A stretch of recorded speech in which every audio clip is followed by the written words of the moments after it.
Annie, bonjour Emeline. Bonjour Bonjour Manon. Manon. Bienvenue dans Informer autrement, en dehors des pages, le podcast qui prolonge l'exposition Informer autrement, le Paris des MOOC. Parce qu'une exposition c'est bien, mais il y a des choses qu'on ne peut pas mettre derrière une vitre. Les voix, les choix éditoriaux, les doutes et envies, et l'histoire derrière les MOOC. Avec Annie et Emeline, on vous emmène à la rencontre de ceux qui les créent. Commençons par l'édition Bouclard avec Benjamin Réverdy. On a cofondé à la base une maison d'édition donc en 2018 à trois, donc Clément Le Priol, Thierry Fétiveau et moi-même.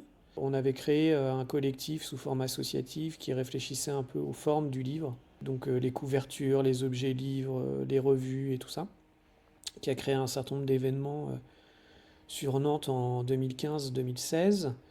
Et puis en 2017, on a commencé à échanger informellement sur le fait de créer notre propre structure lucrative, on va dire. C'est pas forcément le bon mot, mais en tout cas qui ne serait plus associative, qui serait vraiment une entreprise avec nous trois au capital. On s'est dit à ce moment-là, c'est que il serait intéressant de créer une revue un peu comme terrain de jeu des prémices de la maison d'édition avant de faire des livres. Donc c'est comme ça qu'on est arrivé à réfléchir au premier numéro de la revue qui est apparu en 2018. Quel est le rôle du graphisme, de l'illustration dans votre revue, notamment comme on la voit en couverture ?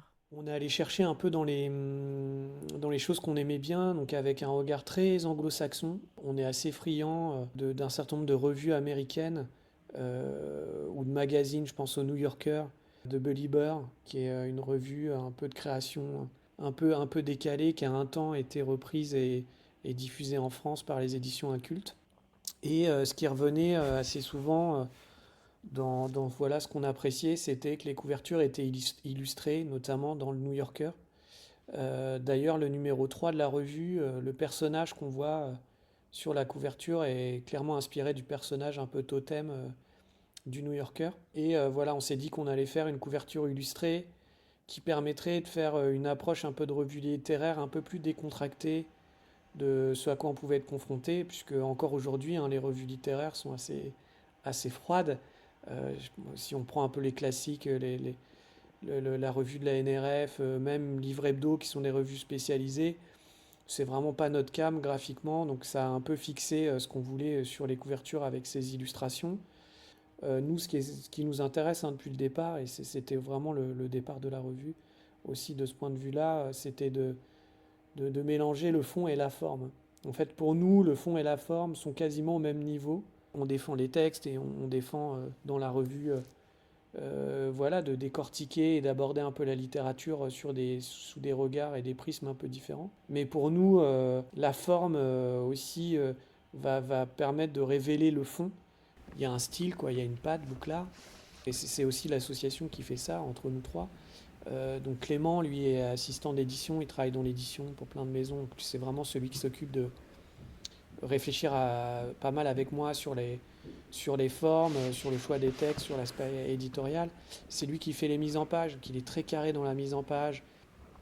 Et Thierry, donc, qui est typographe, lui, sa particularité vraiment, c'est qu'il dessine des polices de caractère. Et ce qui fait notre marque de fabrique aussi, c'est la mise en scène du texte. Donc dans la revue, c'est notre police de caractère qui s'appelle la Bouclard. Et ça, je pense qu'il y a peu de maisons aussi qui ont dès le départ imaginé de rentrer vraiment dans le détail de la forme en travaillant sur leur propre lettrage. Ça montre à quel point pour nous tout ça est très fusionné, quoi. Les MOOC sont réputés coûteux à produire. Qu'en est-il pour une revue littéraire comme la vôtre ?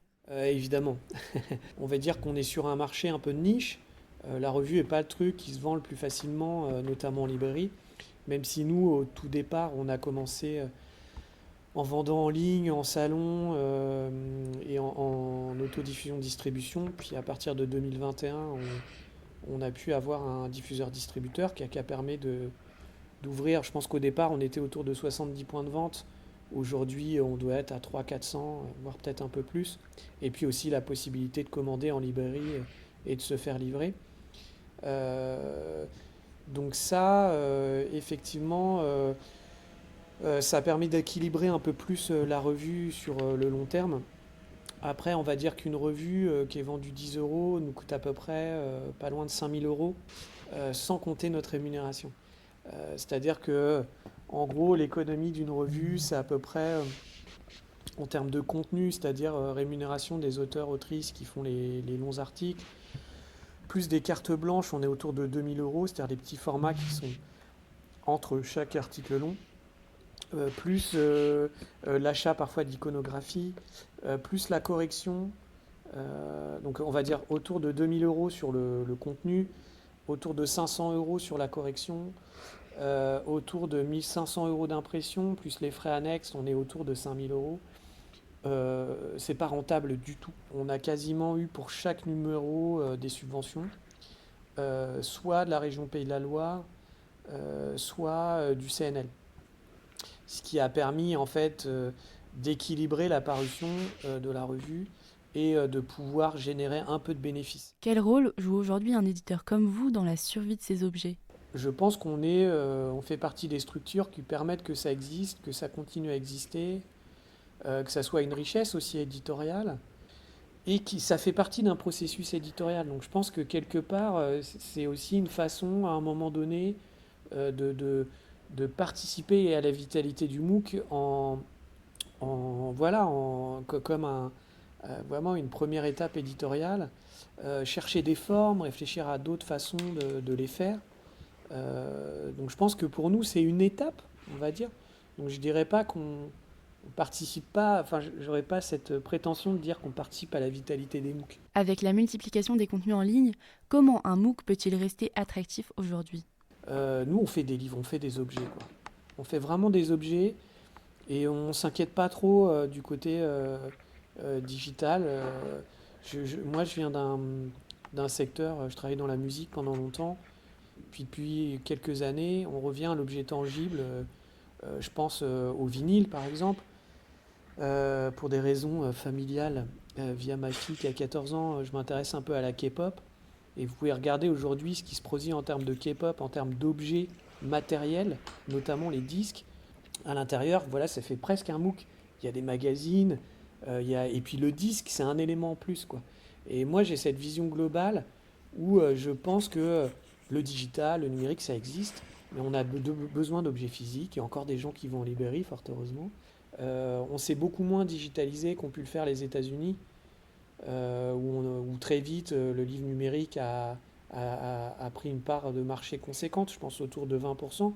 Aujourd'hui, en France, le côté numérique, ça doit être 3-4%. Je n'ai pas les derniers chiffres, mais de mémoire, il y a 2 ans, c'était 3-4% de livres numériques.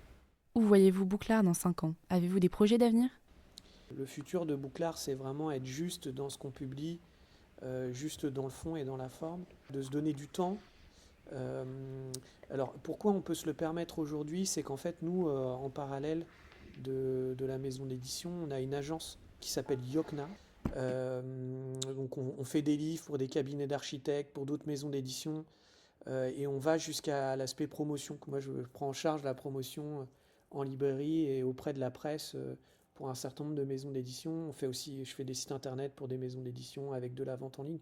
Donc en fait, on s'est spécialisé un peu à 360 degrés comme une agence conseil autour de l'édition et du livre. Merci Benjamin Réverdier pour votre temps et merci à Bouclard.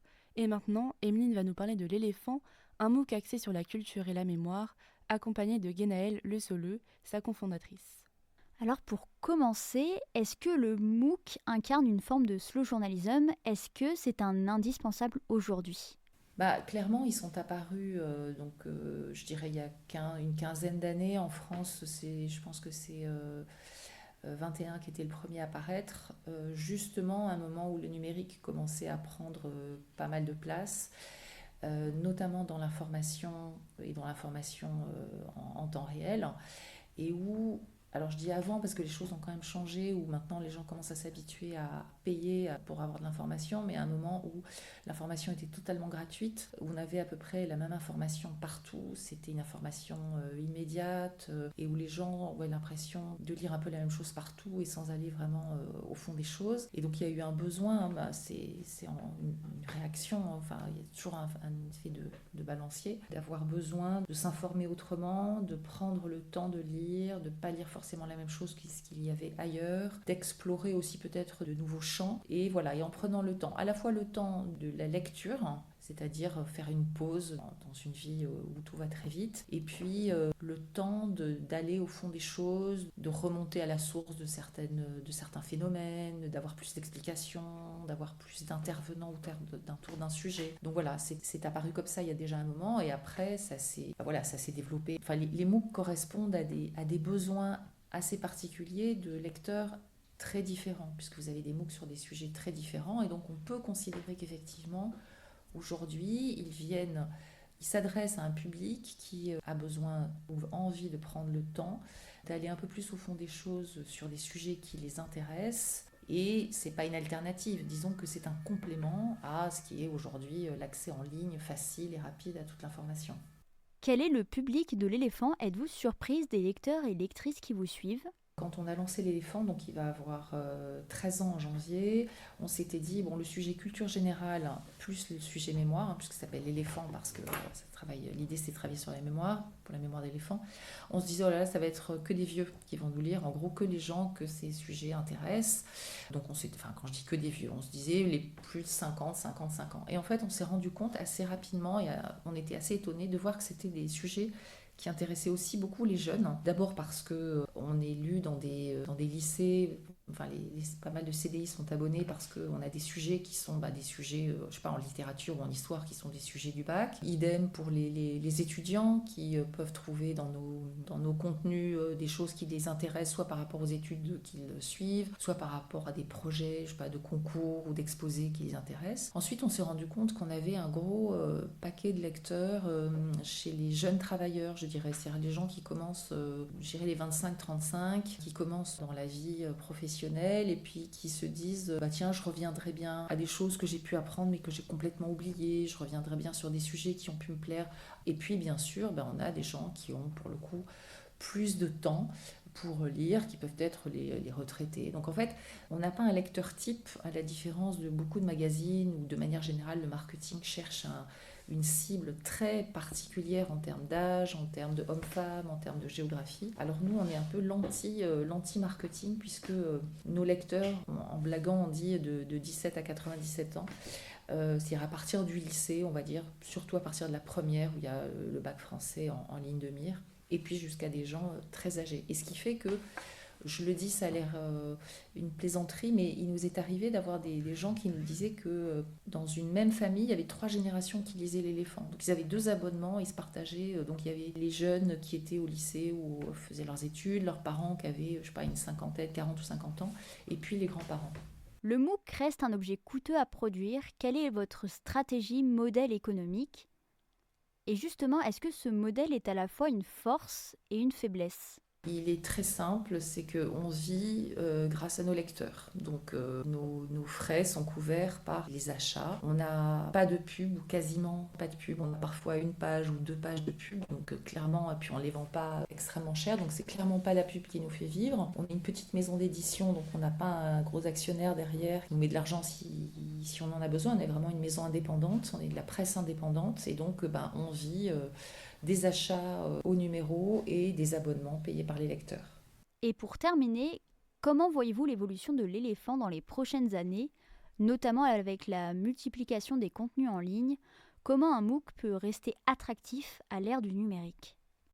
Nous, ce que je dirais, c'est qu'on fait un choix. C'est-à-dire qu'il y a des gens qui disent oui, mais par exemple, un sujet sur Victor Hugo, par exemple, sur Wikipédia, on a tout ce qu'on veut sur Victor Hugo. Alors nous, on fait un choix, c'est-à-dire que c'est comme une carte que l'on propose au lecteur. Et ces choix que l'on fait, et ces choix d'auteurs aussi que l'on fait, qui sont des auteurs légitimes qui connaissent leur sujet, qui ont une écriture assez littéraire. On fait une offre dont on se dit qu'elle nous est propre et c'est ça que les gens viennent chercher. C'est-à-dire qu'effectivement, on pourrait se dire, mais pourquoi acheter l'éléphant pour lire un article sur Aristote, alors que si je vais sur Wikipédia ou plein de sites gratuits, je vais trouver un sujet sur Aristote.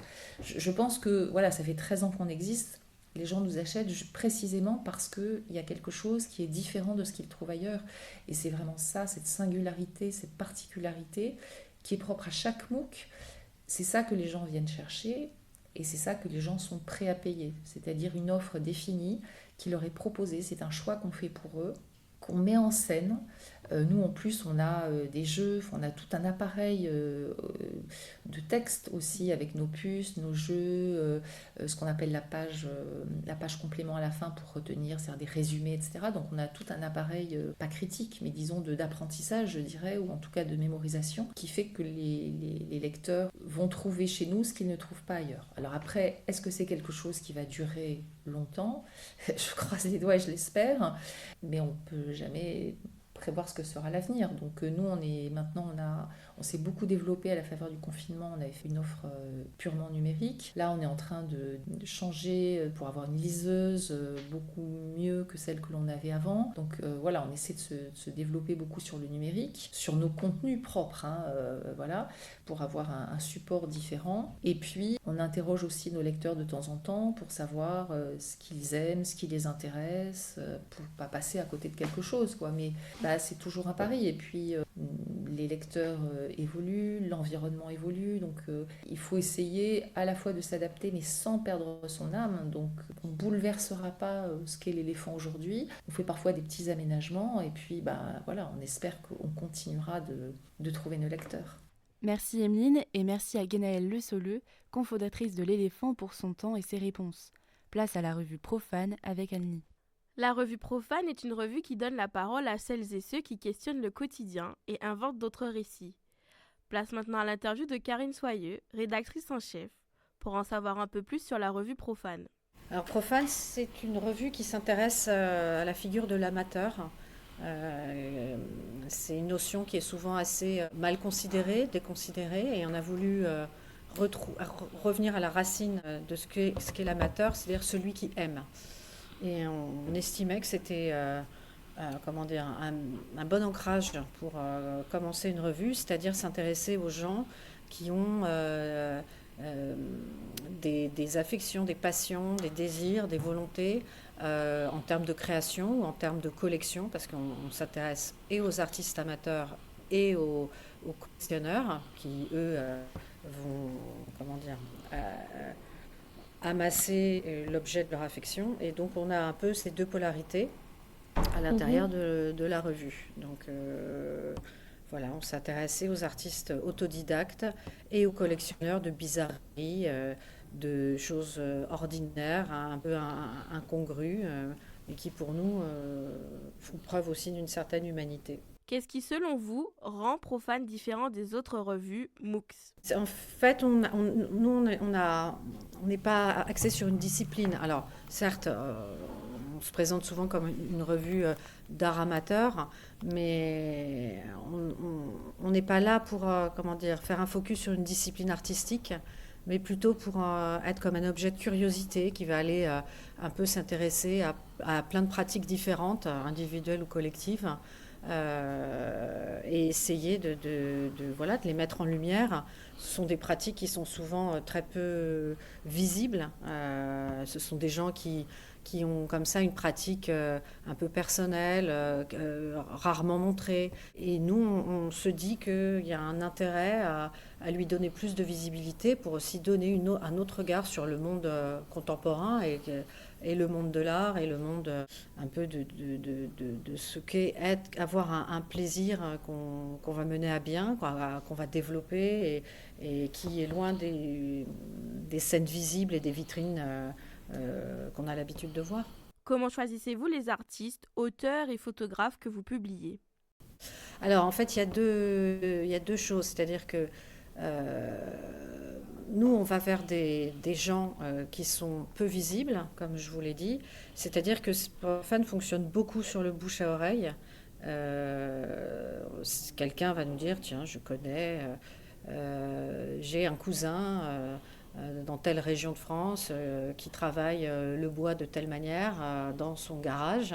Et on va aller, on va s'y intéresser, voir si ça peut faire l'objet d'un sujet.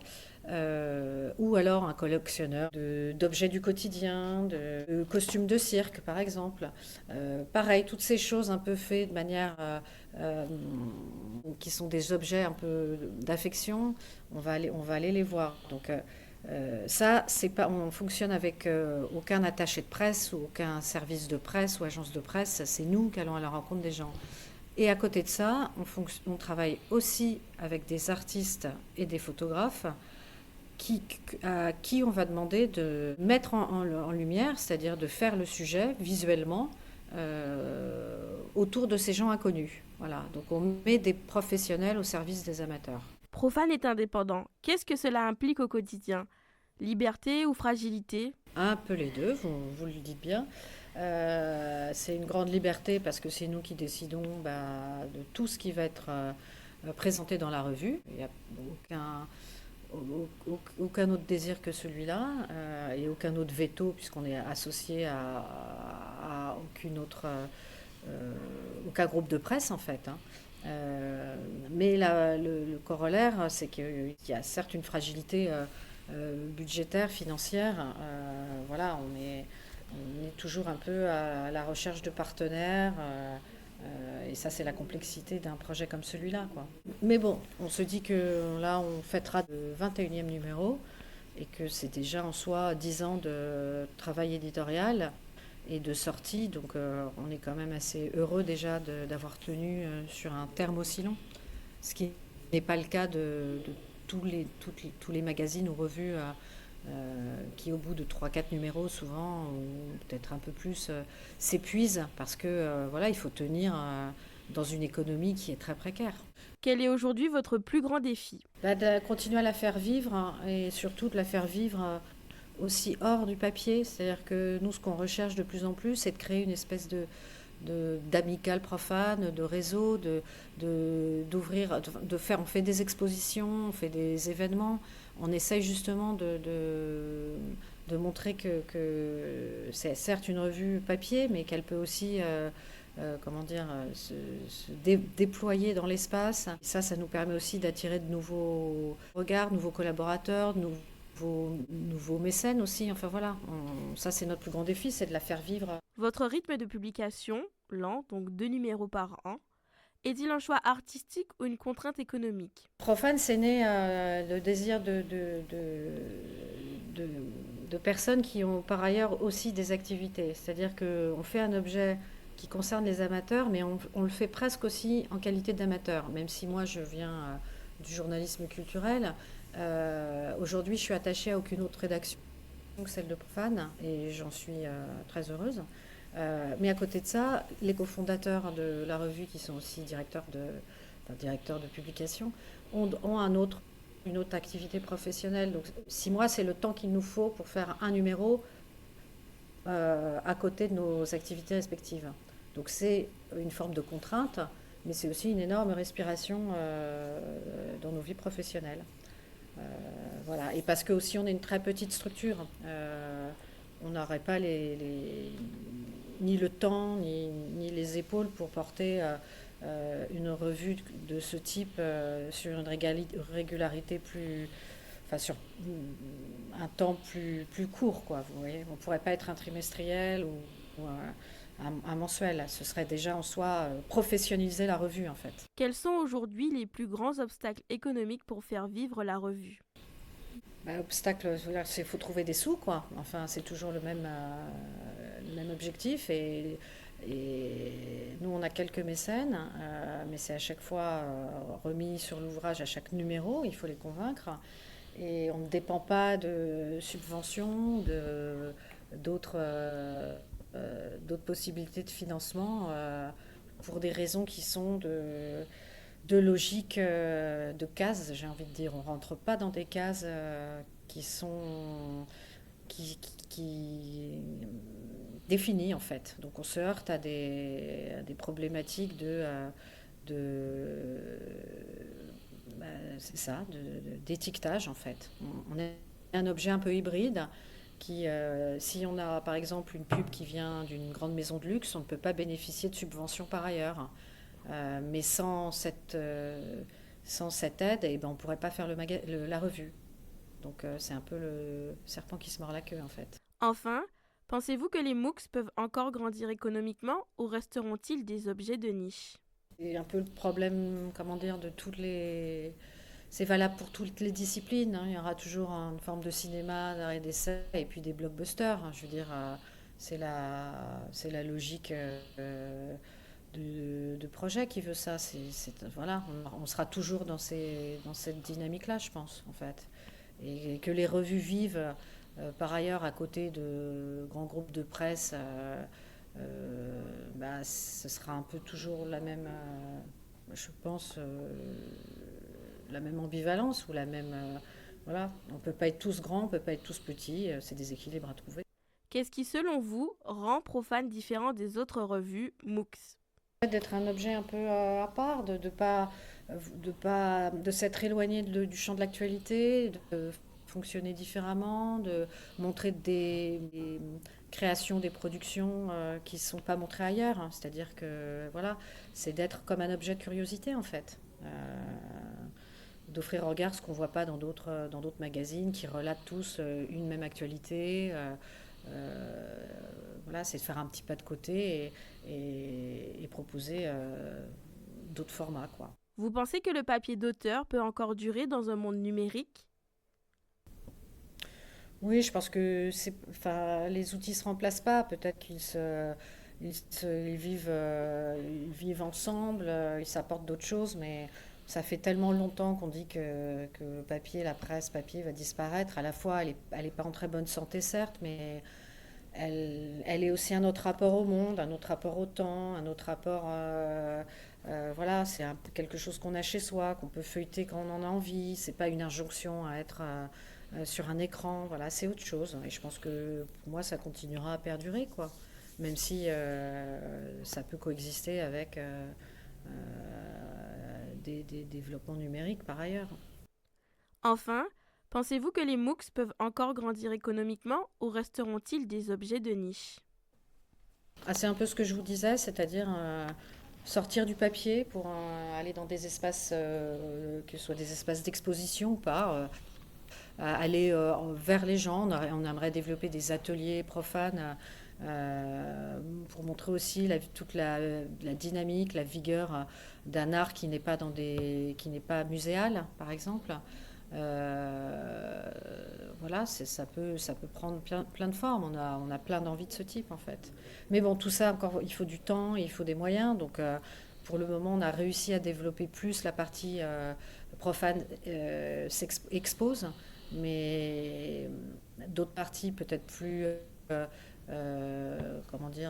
conférences ou ateliers à travailler. Mais ce serait aussi un désir. Parler d'objets de curiosité, ça me semble important. Rester dans une espèce de fraîcheur, d'esprit buissonnier, défricheur, de nouvelles choses, ça me semble aussi important dans l'ADN de la revue. Et nous lançons le Profane 21 pour 6 mois. Donc on invite tous les curieux à nous rejoindre. Merci Annie et merci aussi à Karine Soyer pour cette interview. Merci Bouclard, l'éléphant, la revue Profane. Le MOOC n'a pas une seule forme ni un seul style, c'est un espace libre où l'on peut raconter autrement. Merci de nous avoir écoutés dans Informer autrement en dehors des pages. Vous pouvez retrouver désormais l'intégralité de l'exposition en e-musée. Merci Emeline et merci Annie. Merci Manon.